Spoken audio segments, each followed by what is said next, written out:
அந்த கிராமமே ஒதுக்கி வைத்திருந்த கருங்கல் காடு அது. அதன் நடுவே நின்றிருந்த அந்த ஒற்றை ஆலமரம் பார்ப்பதற்கு வானத்தை நோக்கி நீட்டிய எலும்புக்கூடு கைகளைப் போல தெரிந்தது. பரத் ஒரு தொல்பொருள் ஆராய்ச்சியாளன்.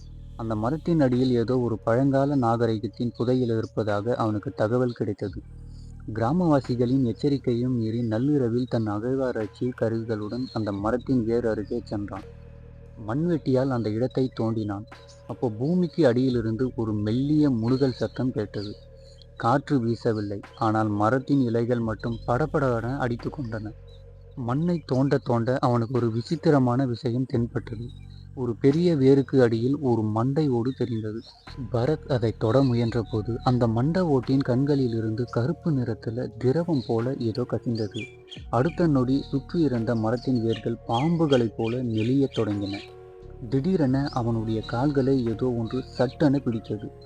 அது மண்ணுக்குள் இருந்து நீட்டிய ஒரு மனித கை. அந்த கை மரத்தின் வேர்களோடு பின்னி பிணைந்திருந்தது. ஒரு கரகரப்பான குரல் அவனது காதுக்கு பின்னால் கேட்டது. திரும்பி பார்த்த பரத் அலறக்கூட முடியாமல் பயத்தில் உறைந்து போய் நின்றான். அங்கே நின்றிருந்த உருவத்தின் உடல் முழுவதும் மரத்தின் வேர்களால் பின்னப்பட்டிருந்தது. அதன் உருவம் அவனை நோக்கி மெல்ல நகர்ந்து வர பரத் அசையாமல் நின்றான். திடீர்னு அவனுக்கு பின்னாடி இருந்த நிலம் இரண்டாக பிளந்தது.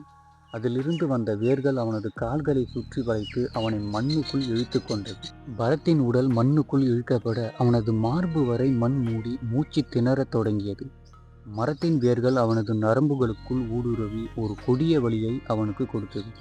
அடுத்த நொடி அந்த மரம் அவனை முழுமையாக மண்ணுக்குள் இழுத்து கொண்டது.